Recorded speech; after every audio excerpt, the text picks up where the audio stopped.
Olá, estamos começando o nosso boletim Marco Antônio Villa, mais uma entrevista para o nosso canal. Temos, salvo engano, em torno de 350 entrevistas no canal. Como eu digo, é uma verdadeira universidade aberta, né? De um amplo painel sobre, fundamentalmente, o Brasil e um pouco sobre a América Latina e um pouco sobre o mundo também. E com muito prazer, recebendo no meu canal o General Santos Cruz. General, muito obrigado por senhor ter aceito o meu convite. E a primeira questão é inevitável, acho eu. Eu conheço um pouco a história do Exército Brasileiro por estudar aqui nos livros, nos clássicos, aqui o Franklin McNair, por ter trabalhado, eu fui ao arquivo do Exército no final dos anos 80, início dos anos 90, lá no Rio de Janeiro, quando fiz minha tese de doutorado sobre Canudos, fiquei mexendo nas ordens do dia, de todo o material, e sempre conversei com muitos oficiais do Exército, eu sempre tenho profunda admiração pelo Exército. Porém, no último quadrênio presidencial tivemos momentos extremamente desagradáveis. Eu pergunto ao senhor, pensando em termos militares, afinal a formação de um militar é formação diferente de um historiador.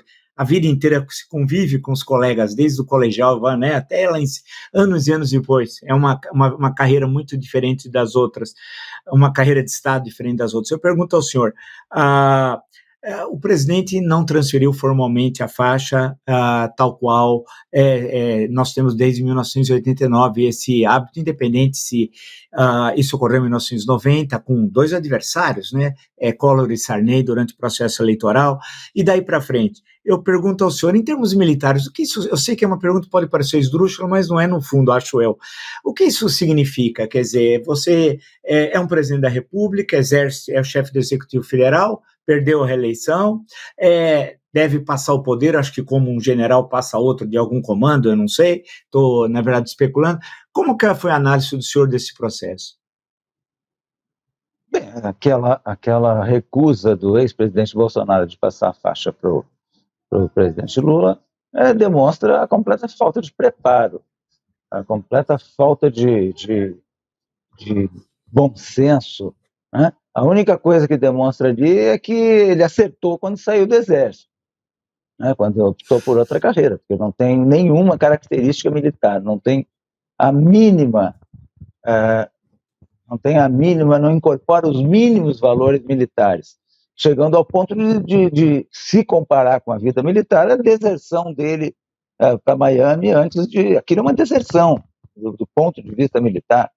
No meio do exercício da função, a pessoa se afastar das suas atividades e naquelas condições, faltando 2, 3 dias para terminar o mandato e ainda embarcar num avião com alguns assessores e ir embora do Brasil. Isso aí tinha que ser proibido, isso aí tinha que ser criminalizado. Não é possível uma pessoa que recebeu um mandato que não tinha nenhuma razão aparente para ser preso ou para correr risco e se afasta do país daquela forma.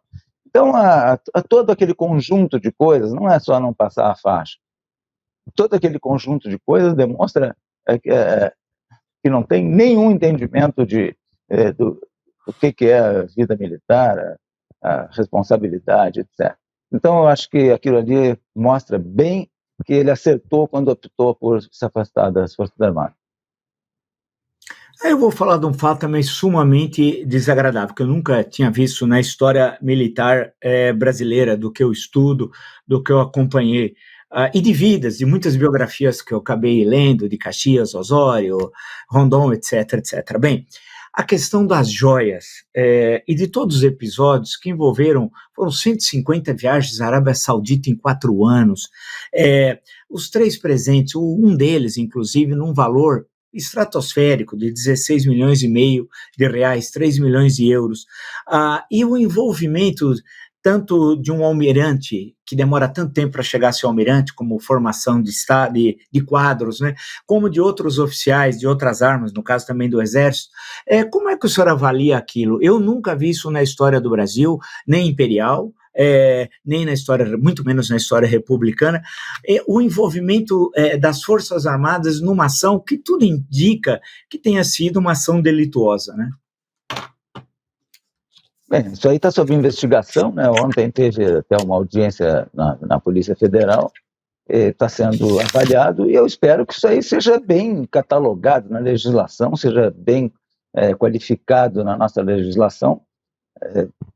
Está sob tá sob investigação, e que todos os responsáveis sejam punidos, porque se houver crime, se houver transgressão à lei, né, isso aí caracterizado no processo, precisa ser levado ao extremo, porque é uma coisa inimaginável, né?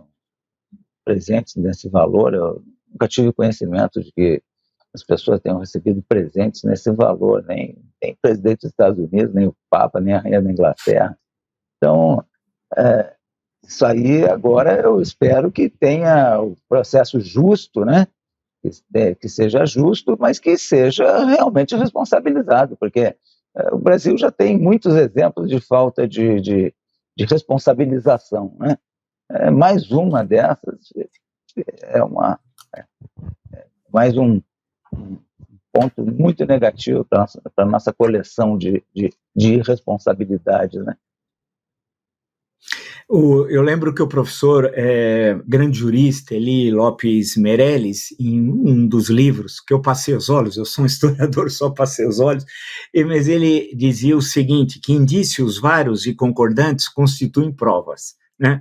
E é interessante justamente essa ideia do direito, que indícios vários e concordantes constituem provas. Nesse caso, em tela, tudo indica que tenha sido ocorrido ilícitos, e no plural, muito graves, né, que pode ser peculato, pode ser até corrupção passiva, pode ser, nós estamos tratando das hipóteses de formação de quadrilha, etc, etc, etc. Eu digo ao senhor, as Forças Armadas, como instituição permanente de Estado, o que significou para as Forças Armadas, na leitura do senhor, o quadriênio presidencial que se encerrou aí a dia 1º de janeiro? Olha, para as Forças Armadas foi um período muito ruim. Nenhum presidente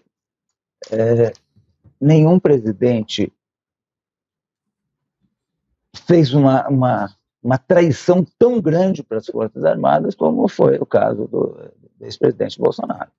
Foi uma traição, uma canalice inimaginável, quando aquelas pessoas que estavam na frente dos quartéis, elas não tiveram nem o respeito, nem a consideração e nem a palavra do presidente da República, que teria que ter dito para eles, olha, retornem para suas residências, as Forças Armadas, o Exército principalmente, né, não vão tomar decisão política. A decisão política é para os políticos, a decisão política era para ele, né?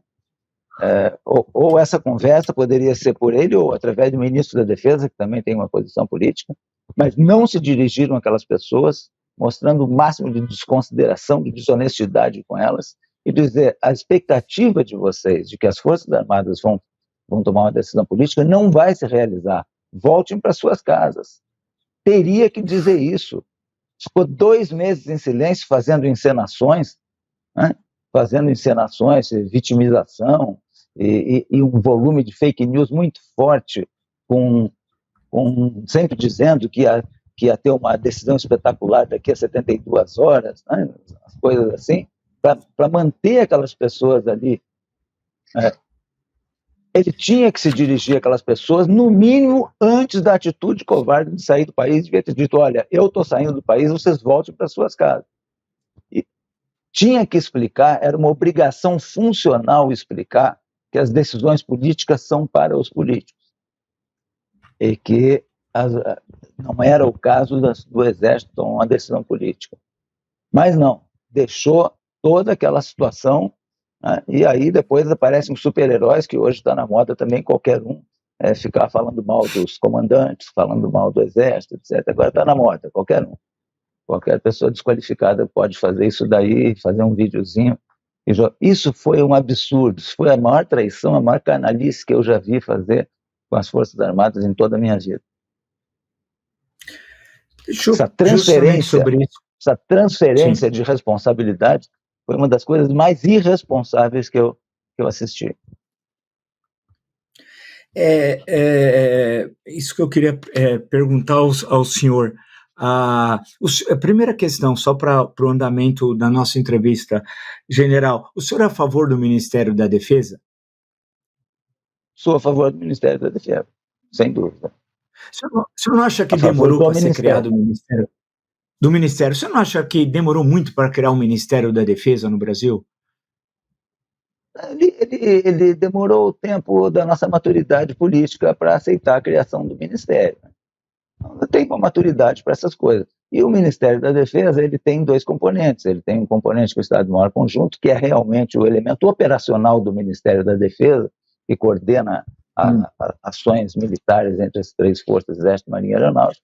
E tem o componente político do Ministério, que é a representação política dos interesses das Forças Armadas, na parte de orçamento, de tecnologia, de uma série de coisas.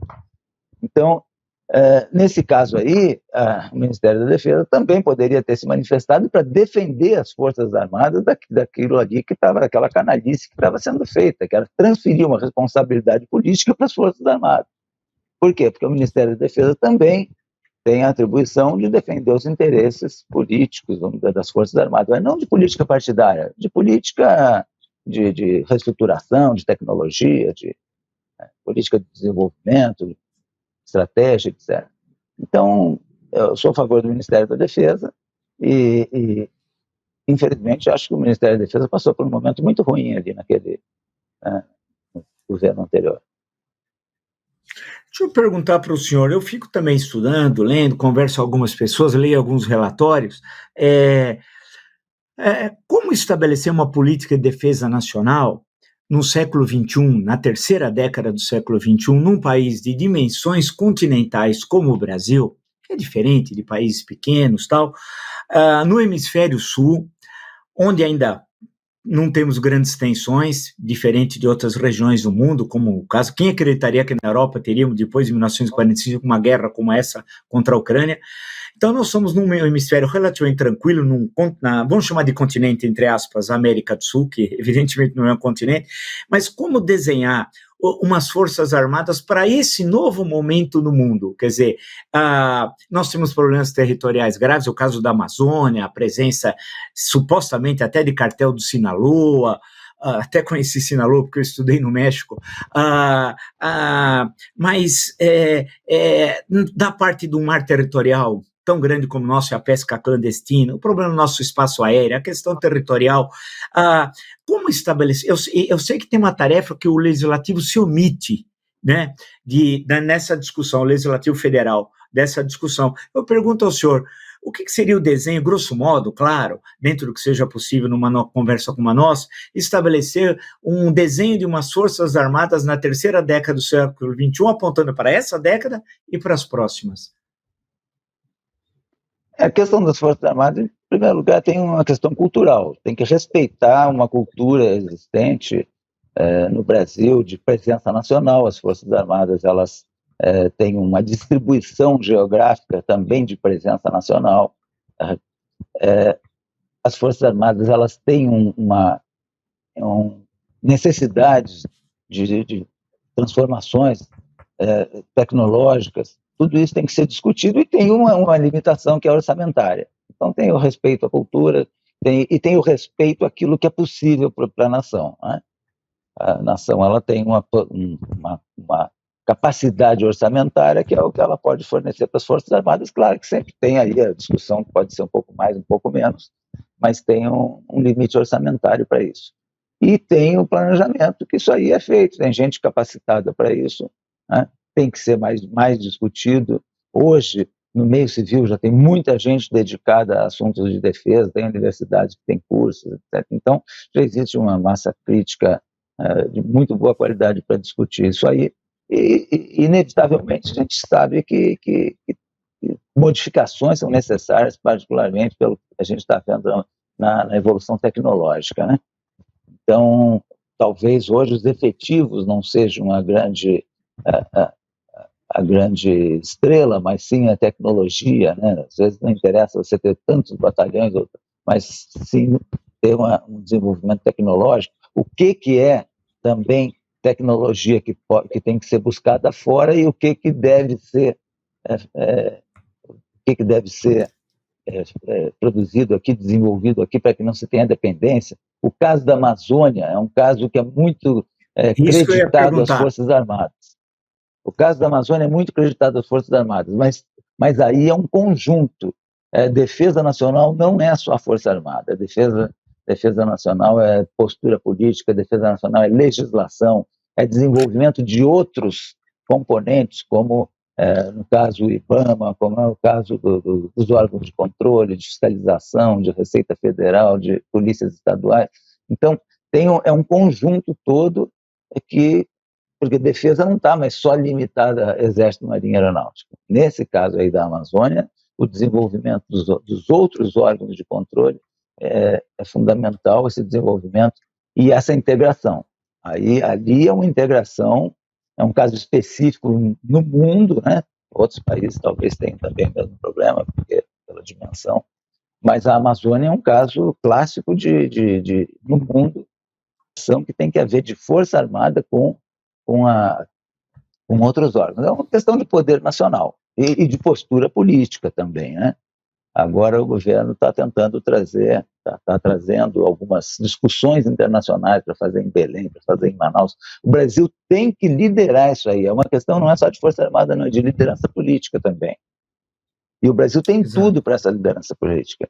Por exemplo, eu acredito que o Pacto Amazônico é o único organismo multilateral que é sediado no Brasil, que é a Secretaria no Brasil, né? O Brasil não tinha feito até hoje nenhuma discussão internacional sobre a Amazônia. Nós tivemos discussão sobre a Amazônia no Vaticano, tivemos, né, na Escócia, etc., mas não tivemos no Brasil. O Brasil tem que puxar isso aí, tem que liderar os outros vizinhos que também têm a Amazônia.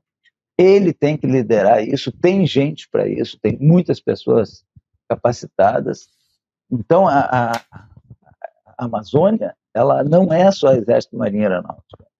É uma integração de esforços, incluindo aí a capacidade de liderança política do assunto. Então, é um conjunto de...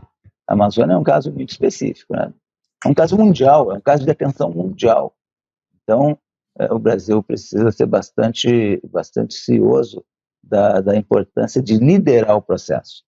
Porque é ele que tem mais Amazônia. Ele tem cerca de 50% de toda, talvez até um pouco mais, de toda a Amazônia, mas tem mais alguns vizinhos, mas acredito que 8 vizinhos que também têm Amazônia.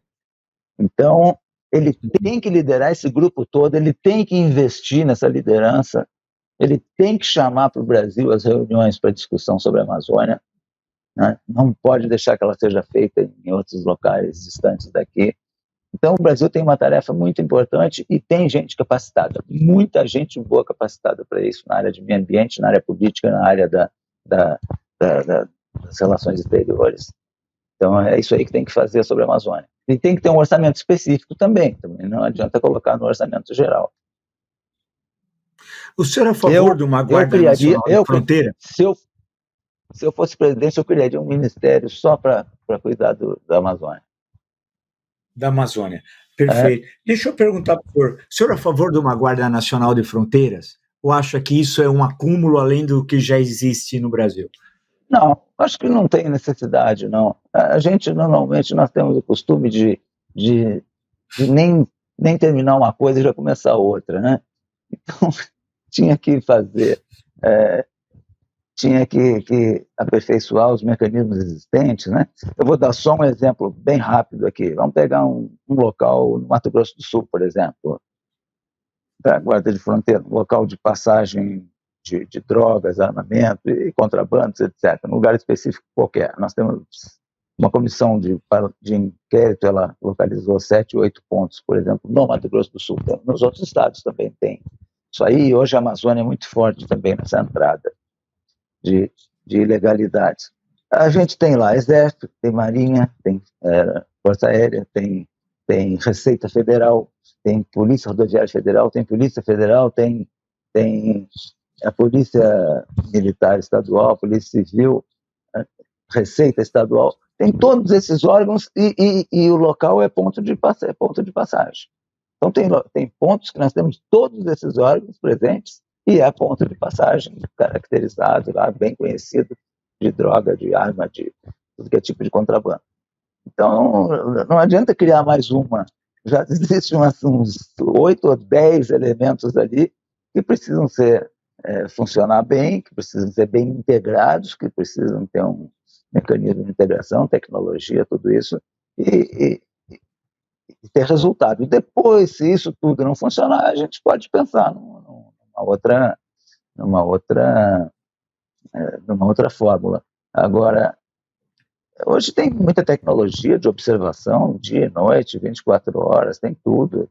Tem muitos meios de tecnológicos para melhorar esse trabalho aí. Então, eu não sou a favor de uma guarda nacional de fronteira, porque nós temos muitos elementos que ainda precisam mostrar muito serviço, que estão muito aquém daquilo que podem produzir.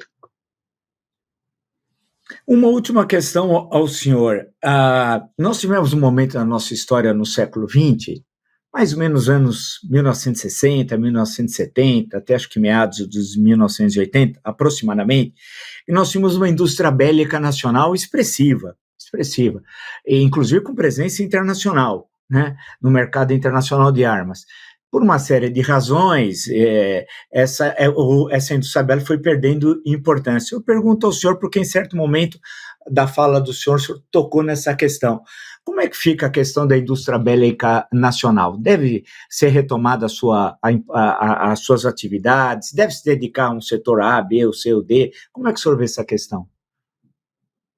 Existe um setor dentro do Ministério da Defesa que trata disso, né? Então, como que eu vejo isso? As indústrias, se há um plano nacional de fomento, de financiamento, aparece na hora, aparecem soluções fantásticas, se tem financiamento governamental. Por quê? Porque isso aí é uma área que o comprador é muito limitado. A compra é muito limitada. O sujeito vai produzir drones, as Forças Armadas elas vão comprar uma certa quantidade e depois ela para. Além disso, não existe uma segurança orçamentária para a Força Armada para manter o fluxo de compra. Então, as empresas que tratam de produtos de defesa, normalmente elas têm que ser flexíveis, elas têm que produzir os produtos de defesa e produtos também de utilidade social, civil, etc., né, de aplicação civil, para poder se equilibrar quando ela não tem esse fluxo de compra de Força Armada mantido, por questão orçamentária. Então, não é tão simples assim. Nós temos muita gente com capacidade, e empresas com capacidade tecnológica, mas só que ela não pode se dedicar exclusivamente à Força Armada, porque a nossa Força Armada tem uma limitação de compra. E aí ela tem que ir para o mercado externo. No mercado externo, ela vai competir com os grandes, com os grandes comerciantes, né? Com aqueles que dominam o mercado internacional de armamento, equipamentos militares. No caso, dos Estados Unidos, a Europa, a Inglaterra, a Rússia, a França, a Itália, etc. Então, ela vai para uma competição, a empresa vai para uma competição também dificílima. E, às vezes, nessa competição, ela não tem o pacote completo. Às vezes, eu tenho um equipamento muito bom na frente, mais avançado do que os outros, mas só que eu não tenho um pacote maior de munições, de equipamentos de comunicações, de equipamentos de vigilância, de aeronaves, de helicópteros. Eu não tenho uma variedade, né, de artigos que eu possa competir. Então, às vezes, também fica muito difícil com um ou dois artigos, ou meia dúzia de artigos, eu entrar no mercado internacional. Porque só no mercado interno, militar, é muito difícil. Então, é bastante complexo isso aí. Agora, tem que selecionar alguns itens para não ficar completamente dependente. Então, isso aí numa discussão, o Ministério da Defesa, o pessoal é capacitado para isso. Selecionar os itens que, às vezes, precisam ser até subsidiados, né, para que não se tenha dependência. Então, isso aí é um assunto bastante complexo e o pessoal trata disso, sem dúvida nenhuma trata disso. A Marinha, o caso mais clássico é o da Marinha com o submarino nuclear, que está aí há muito tempo tentando desenvolver, né? Ainda falta alguma coisa, mas teve grandes avanços, né? A Força Aérea tem o projeto dela do caça, e já tem componentes sendo fabricados no Brasil. Então, devagar, ela vai tentando transferir um pouco de tecnologia nos contratos que ela faz. O Exército é a mesma coisa, no sistema de vigilância dele. Então, mas isso isso é muito lento, e o Brasil, aquilo que eu falei, a gente tem que respeitar que o Brasil, ele tem, o que ele fornece para as Forças Armadas é o que ele pode, né? Que nem o pai que dá a mesada para o filho, ele dá o que ele pode. Então, a Força Armada também. Dá para melhorar, tem que discutir, tem que forçar, tem que fazer contatos dentro do Congresso na hora de fazer o orçamento, etc. Mas a gente sabe que tem um limite, e esse limite é bem abaixo daquilo que a gente gostaria, né? Mas tem que ter paciência, porque a gente faz parte de uma sociedade, a sociedade tem os seus limites, né? Tem outros problemas também. Perfeito. Acho que é sempre muito agradável conversar com o General Santos Cruz pela sua amplitude de conhecimentos e de questões levantadas. Inclusive, essa discussão eu acho muito interessante sobre o que é Forças Armadas no século XXI, nessa complexidade que a gente vive nesse momento, e o papel da indústria nacional nisso tudo. E as outras questões que nós levantamos aqui na nossa entrevista. Agradeço muito mais uma vez ao General Santos Cruz a gentileza de ter me atendido, e uma próxima vez voltaremos a conversar. Muito obrigado, general. Tá bem, muito obrigado. Eu só queria lembrar o seguinte: o Brasil não pode ficar uma turma puxando para a esquerda, outra turma puxando para a direita e o Brasil parado, né? Isso aí não pode. A gente tem que realmente, todo mundo, mesmo com diferenças, tem que puxar mais ou menos para o mesmo lado, que para se movimentar. Muito obrigado. Também acho. Muito obrigado, general. Até a próxima, então.